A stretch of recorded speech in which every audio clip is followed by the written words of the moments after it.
Good evening, folks, and you're very welcome to what is my first attempt at Boil and Talk Sport live stream. Now, I have absolutely no doubt that I may not have a very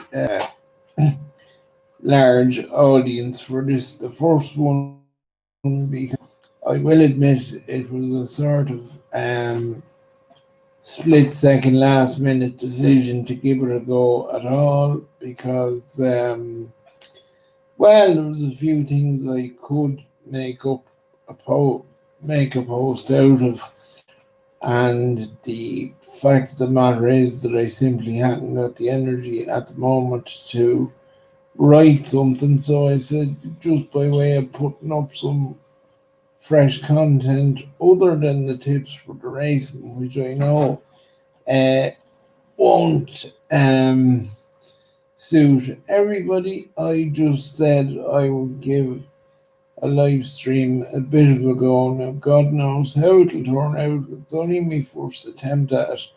So please be gentle and be kind, and we'll see how we get on. There's sort of a bit of a giveaway in the title, I suppose. Well, it could stand for a few things, I suppose. Firstly, the black clouds. Well, they could simply refer to the fact that it's a bloody miserable day outside, and I just literally got across as far as the shed for about 5 minutes this morning just to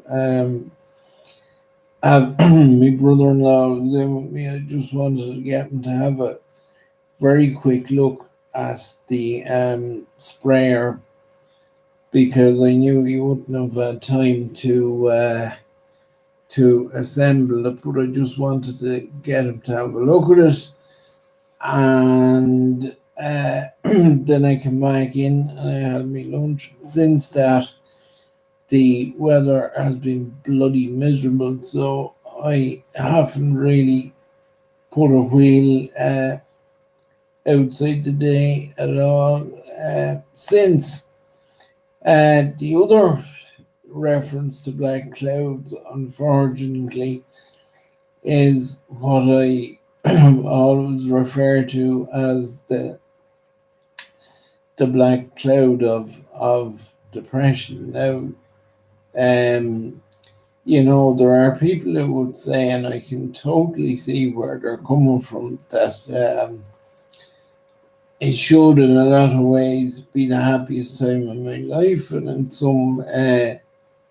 in a lot of ways it is, as you know, between getting engaged to Susie and the business taken off to a certain degree. I'll go into that a bit more later on, but what but extensively over the last year or so on the site as well, that there's no script to depression, and depression doesn't give a damn what way you think you should be feeling. When the black clouds come in, they're going to hover where they want to hover for whatever reason they want to hover for as long as they want to hover. But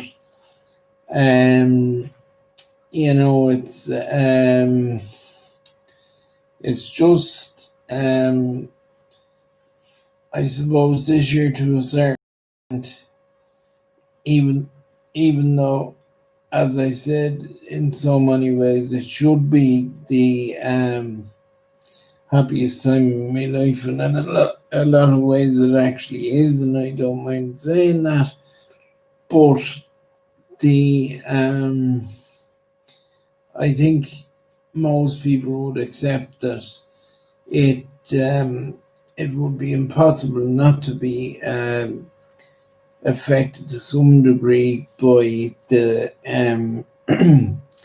chaos the coronavirus has visited upon the world, and just as I'm talking to you here, I can hear the rain beating off the window behind me. So we definitely won't be getting a whale out today, anyway.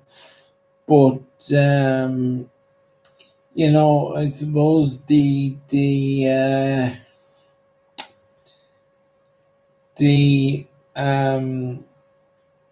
biggest, well, the two biggest drawbacks I'm personally finding with the corona and restrictions and one thing and another, obviously being unable to attend sport is a huge setback for somebody like me that their life revolves around sport, and then uh, the local rehab, then the hours and their ability to provide a service uh, greatly affected by corona restrictions and that as well. So that has been a major loss from the point of view of having an outlet and somewhere to go. But will if you just bear with me, I will get back to you very shortly. Or am I alright? No, we're alright. We're alright. Uh, Still just tricking around getting used to this live camera thing. Um, but certainly the loss of sport has been a complete disaster as regards even not being able to go up and watch the odd game of ball above in the local football field, or go to racing in places like Fairy House or Navan or wherever it might be. There was generally at least one trip made to either Bellewstown or Kilbeggan every year, and that certainly won't be happening this year. Or as somebody only said to me during the week, things like the rehab Christmas party are probably looking dicey at this stage too, because like you just wonder when this restriction of gatherings and that is going to be lifted. Now, personally, I think they should be lifted, and they should be lifted now for certain events. Anyway, I mean, to me, it just makes absolutely no sense that you or I or anybody can go into a pub, have grub, have the couple of drinks and the whole 9 yards, and yet 20, 30, 40, 50 people couldn't stand along the sidelines looking at a GA match or a soccer match, or uh, standing in Fairy House looking at a few races or whatever it'll be. So, to me, that doesn't make any sense at all. But having said that, there's actually, as somebody that is, what would you say, affected by the comes and goings with the HSE and one thing and another. It seems that absolutely every facet of life is being affected by it in one way or the other. But to move on slightly, the headache part of the title of this video is very much that way inclined, because having had carers, just excuse me for a moment, folks. I'll be back. A bit longer than a moment.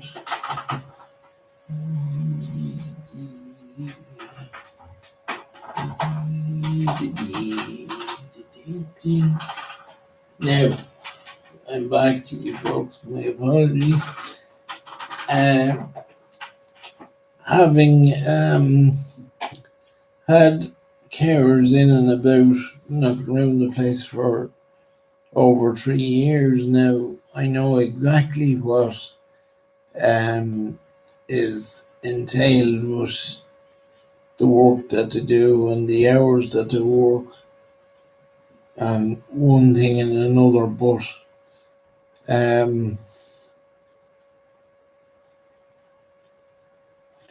it's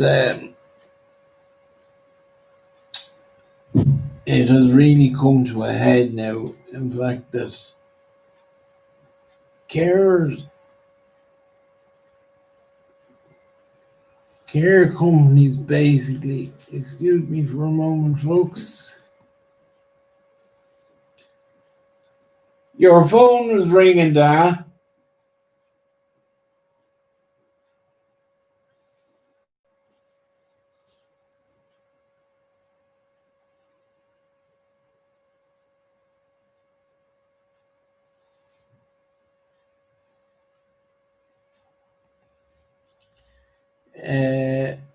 Care companies basically cannot, for example,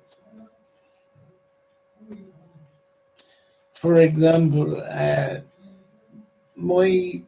main carers, my main carer is off for 2 weeks holidays now at the moment, and basically the care company's ability to with that situation is absolutely non-existent, which has meant that only for Susie basically taking a week off work last week, and my family obviously filling in and giving a dig out as well. I shudder to think what way we would have been sorted, or well, I wouldn't have been. I either would have been confined to bed or God knows what, but that will be, I hope, all sorted in the coming week, to the point that I went through a similar bout of chaos in this sort of area already this year, and for physical and mental health reasons, I'm not about to go through it again. So I would hope it will be sorted earlier in the week, earlier in the coming week, I should say. But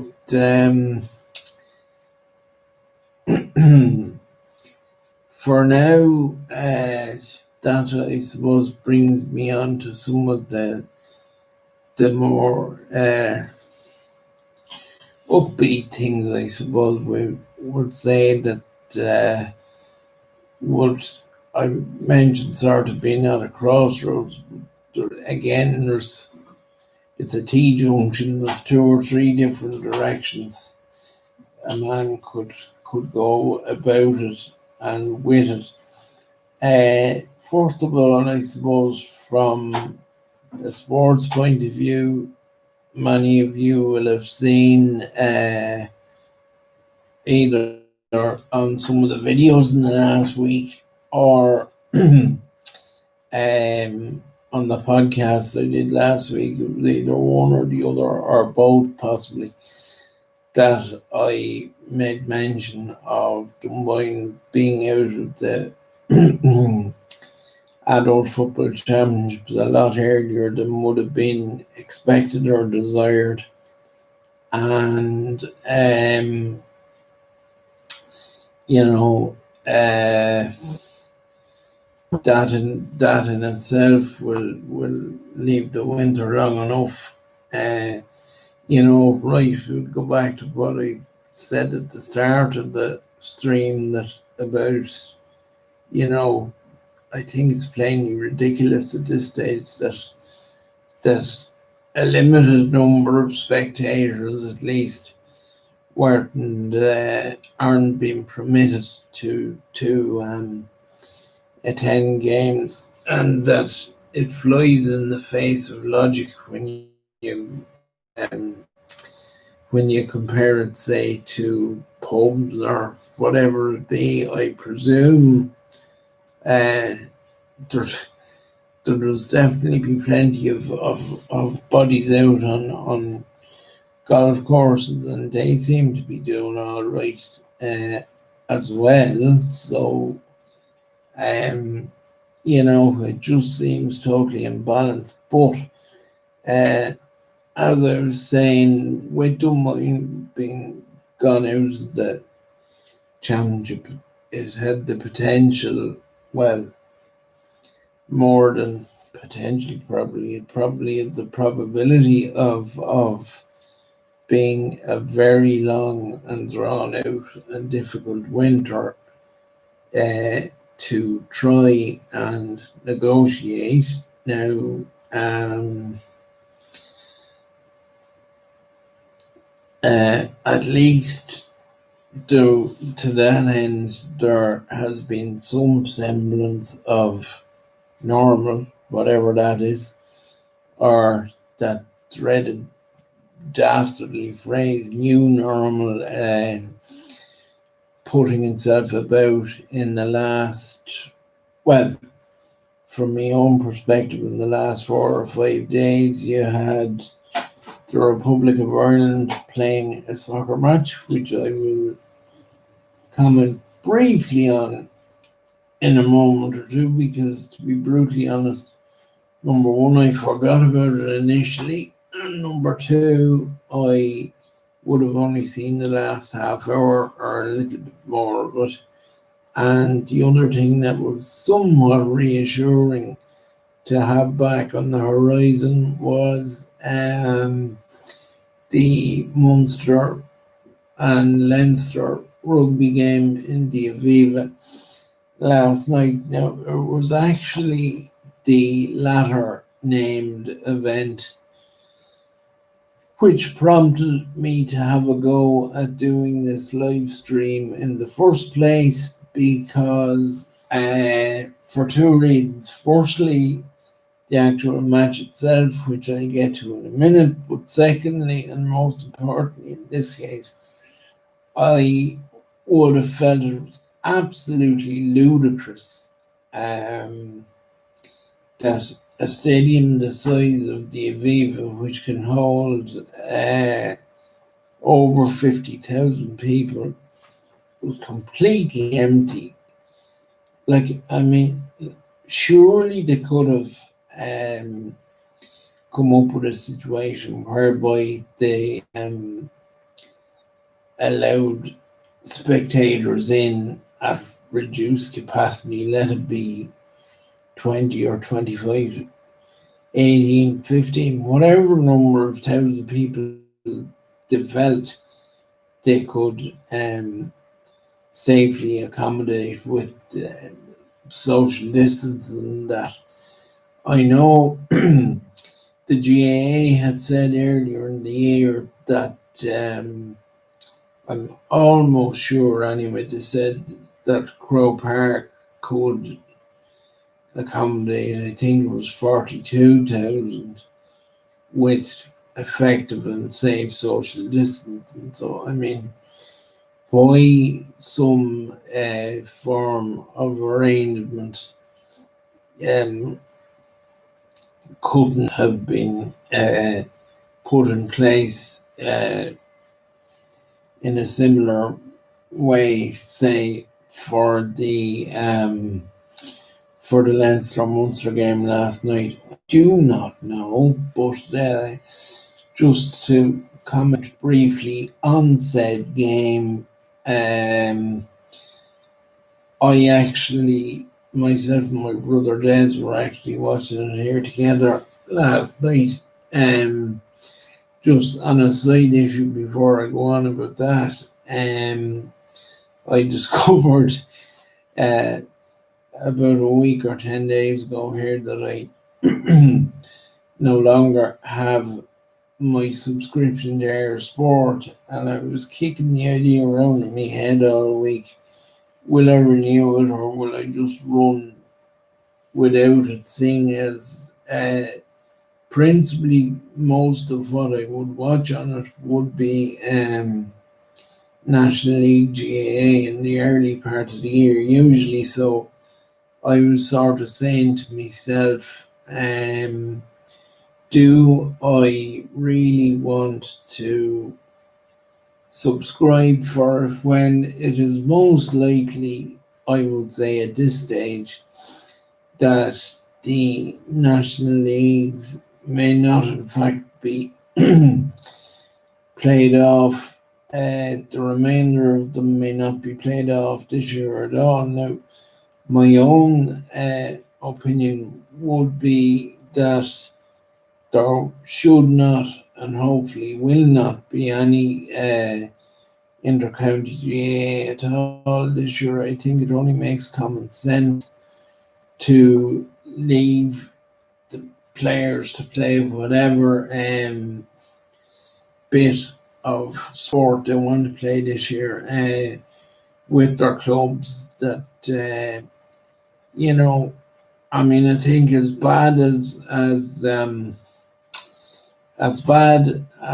not being allowed to go to club games is, however farcical that may be at the moment with what's going on in other sectors of society. I think to run an inter-county championship with no spectators allowed, that would not only be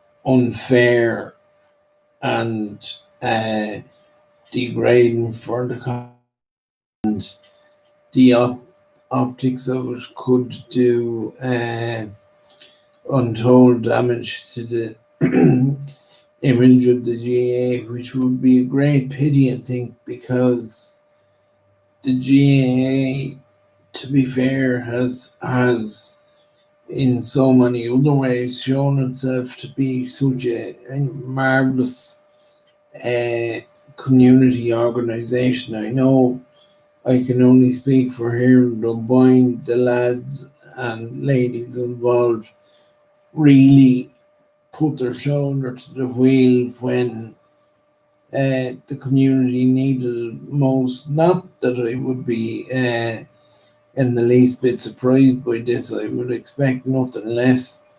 And I'm sure most, if not all, GA clubs up and down the country are only doing exactly the same for all the communities in which they're involved. So, I mean, having seen at first hand what the clubs are doing on the ground to assist their communities with COVID and restrictions and making sure essential services run to normal as much as is possible, I just think it would be grossly unfair to proceed with an inter-county championship and deprive people of the opportunity to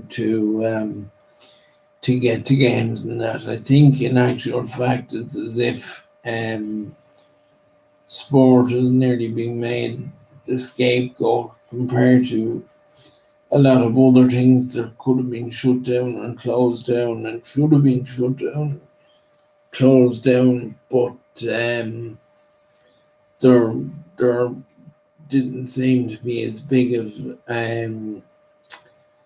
uh, run or rush to engage in that. Now, I'm not going to go on too long about it because no more than the carer situation. Um, I will only drive myself mad if I keep thinking about it much longer. Uh, Time to talk about some actual sport, I suppose.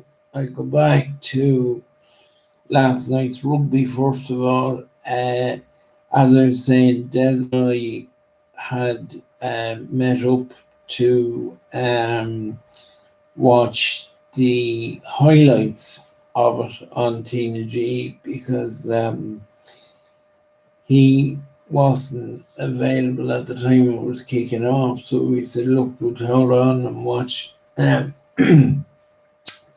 watch the highlights of it on TG4, and so that was grand. Would have known beforehand that Munster were up against it for a few reasons. Now, I'm sure many of you will know at this stage, but for anyone that doesn't know, uh, the connection that we would feel with Munster was purely because Des lived and worked in Limerick for 5 years, and rugby in Limerick is like religion, except it's even more important than that. And but of course, Jesus, we would have enough admiration from a Leinster point of view as well. And as I would have mentioned in previous, well, not so much videos because we're only starting down this avenue. And if this sounds all right, and if people get to have a look at it, either live or a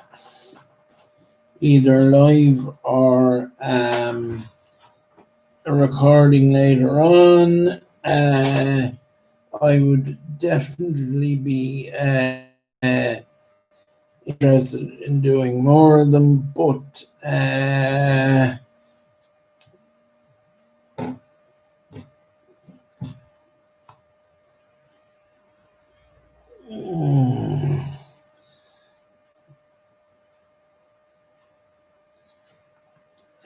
my apologies there, folks. The phone rang. I would definitely be interested in doing more of them.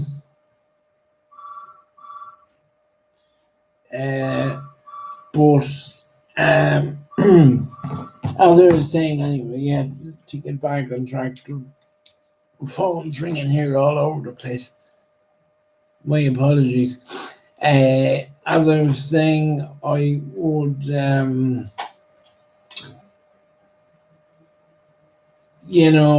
was watching it with Des last night, and the honest answer is, despite a fondness that will be there for Munster because of the circumstances already outlined. Number one, I would say that due to another family connection with Sean O'Brien, there would always be keen interest in what Leinster were up to as well, and I know from a journalist's point of view, Leinster rugby had been the gift that kept on giving in the last couple of years, last 10 years nearly. But uh, going into last night, I'd be honest with you, it was hard to know what way the game would go because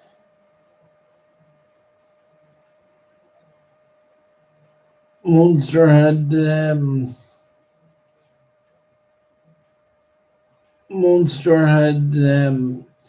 played exceptionally well against them again Leinster 2 weeks ago, and you would have hoped they would have put up a fairly decent showing last night, but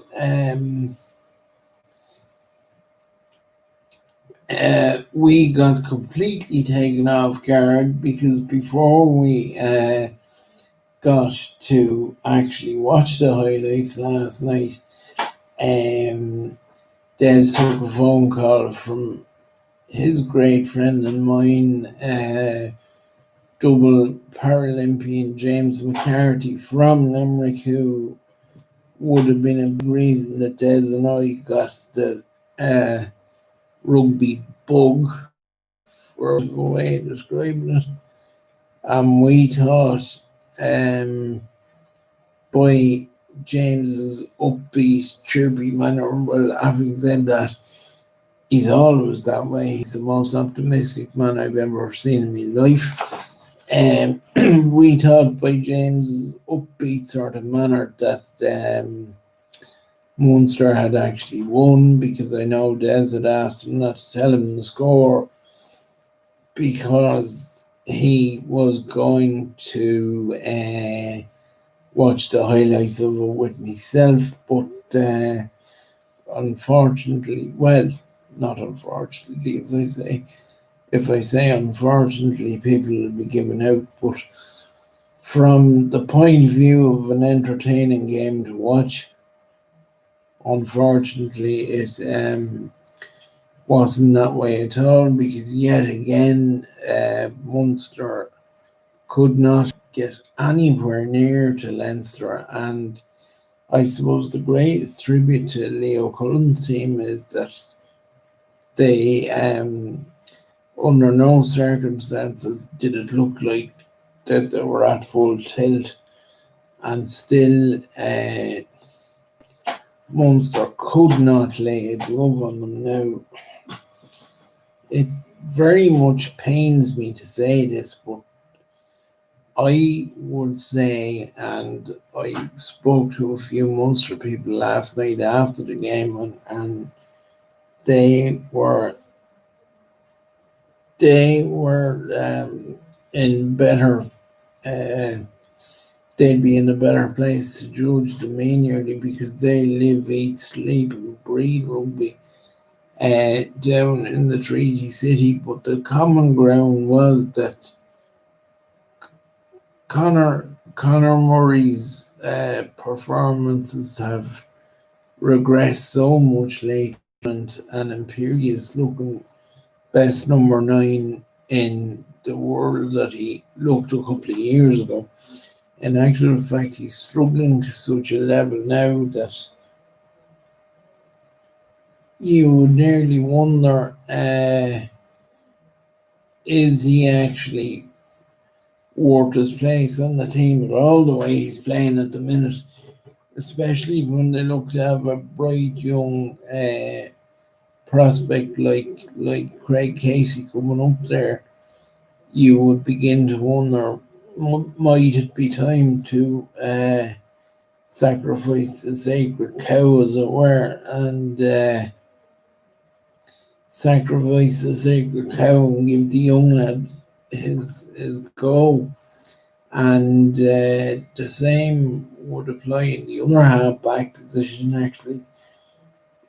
Look, as regards out half, it would be my fervent belief that Munster, they've never actually replaced Ronan O'Gara. Now, don't get me wrong, I mean,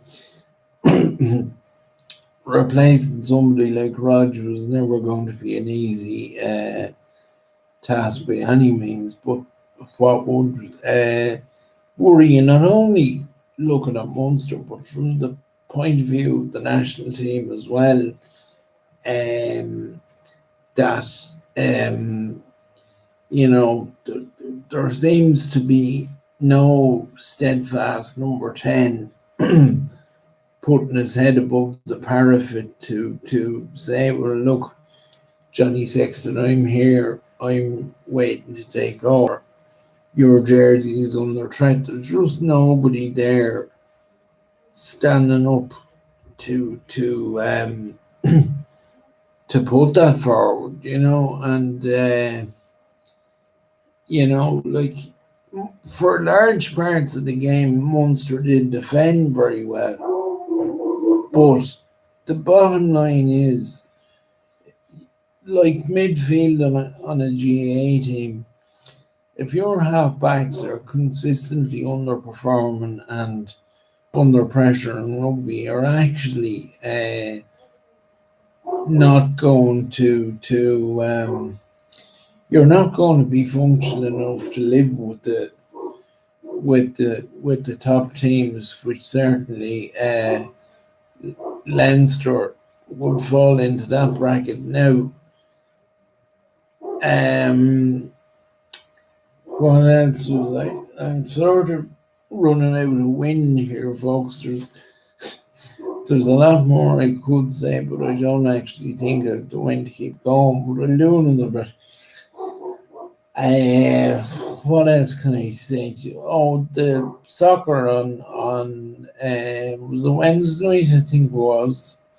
Whatever night it was, and it was good to see Stephen Kennedy's side coming back and nabbing themselves a draw by the time the game finished. Plenty of positives to take out, but plenty of challenges still ahead to be sorted too. Principal among which I think, anyway, and it's only my own opinion, that we're still crying out for a main striker up front. It was great to see the like of Adam Ida getting a chance the other night, and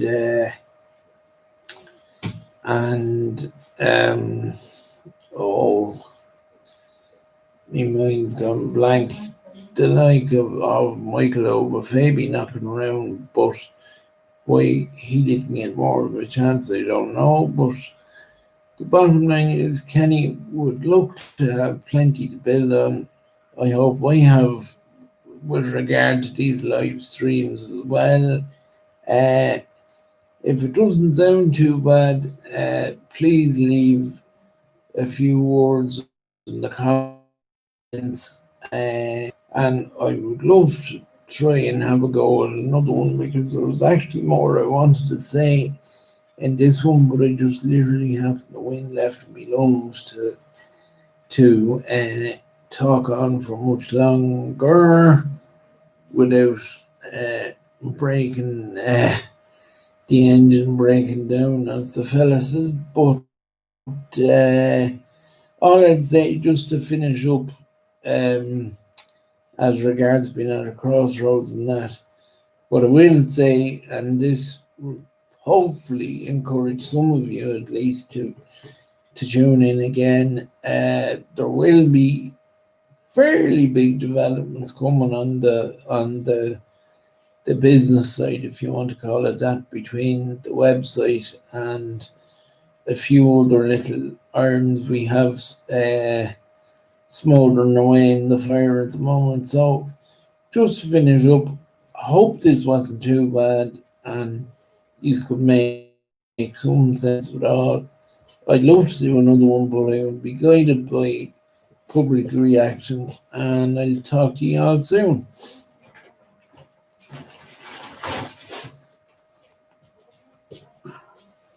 And there.